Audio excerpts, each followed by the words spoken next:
Bonjour ou bonsoir. Selon l'heure à laquelle vous nous regardez, je suis Adnan Benchakroun, chroniqueur sur l'ODJ Média. J'ai le plaisir de partager avec vous cette tribune. En effet, je le dis, trop, c'est trop. On a eu des pubs à gogo pendant le Ramadan et la AK se réveille un peu tard, non? Je bien lu son communiqué, alors ce que j'en pense modestement. Chaque année, c'est la même scène qui se répète à l'identique sur nos écrans. Dès la rupture du jeûne, un déferlement de publicité s'invite dans nos salons. Spots criards, placement de produits à peine déguisés, parrainage douteux. Et cette fois, la haute autorité de la communication audiovisuelle a fini par hausser le ton. Le 25 mars dernier, dans un communiqué post-conseil, elle alerte enfin sur ce qu'elle qualifie de saturation publicitaire pendant le mois sacré. Une saturation? Le mot est faible, mais pourquoi maintenant? Pourquoi attendre la fin du Ramadan pour réagir à un phénomène aussi récurrent qu'envahissant? Cette réaction tardive a de quoi surprendre. En réalité, pour beaucoup d'auditeurs et de téléspectateurs, le mal est déjà fait. Contenu dilué, immersion brisée, lassitude généralisée. Et la question dérange. Fallait-il vraiment attendre que les plaintes s'accumulent? On le sait, Ramadan rime avec pic d'audience. Une aubaine pour les régies publicitaires qui n'hésitent pas à multiplier les spots entre deux épisodes de sitcom ou au beau milieu d'un journal télévisé. La AK reconnaît elle-même cette logique économique. Le mois de Ramadan est une période stratégique pour les diffuseurs. Mais faut-il pour autant sacrifier l'expérience du public sur l'autel de la rentabilité? La ligne rouge semble avoir été franchie.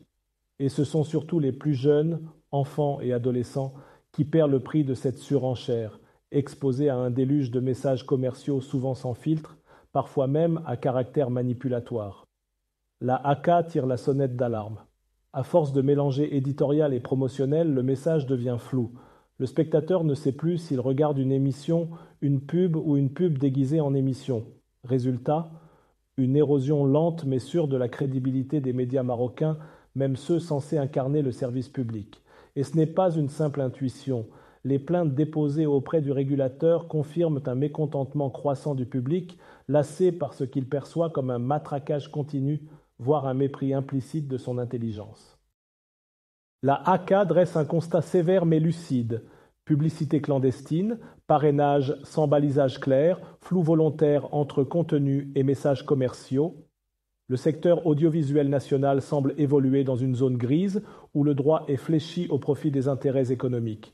Et pourtant, les règles existent, mais leur application reste partielle, sporadique, voire permissive. Faut-il rappeler que la loi impose une séparation stricte entre contenu et publicité? Que le téléspectateur a droit à la clarté, à la transparence? Que la confiance ne se décrète pas, mais se mérite? Dans son communiqué, la AK le concède du bout des lèvres, la régulation ne suffira pas. Il est temps, selon elle, de repousser les limites d'un modèle publicitaire vieillissant et d'imaginer des solutions plus responsables, plus innovantes. Une publicité éthique, vraiment? Encore faut-il que tous les acteurs du secteur soient autour de la table. Le défi est immense. Comment maintenir la viabilité économique des médias sans céder à la tentation du tout publicitaire? Comment préserver l'indépendance éditoriale quand la frontière entre contenu et promotion s'efface jour après jour? La AK élargit le débat. Au-delà du Ramadan, c'est l'avenir même de l'audiovisuel marocain qui est en jeu. Dans un monde où les plateformes numériques gagnent chaque jour du terrain, le Maroc doit repenser son cadre réglementaire pour garantir sa souveraineté culturelle et informationnelle. Car la menace ne vient pas uniquement des publicités intrusives. Elle vient aussi de l'extérieur, de contenus étrangers omniprésents, de logiques algorithmiques qui échappent à tout contrôle. L'enjeu n'est plus seulement local, il est géopolitique, culturel, stratégique. Alors oui, la réaction de la Haka est salutaire. Mais elle arrive peut-être trop tard et surtout, elle manque d'anticipation et de fermeté.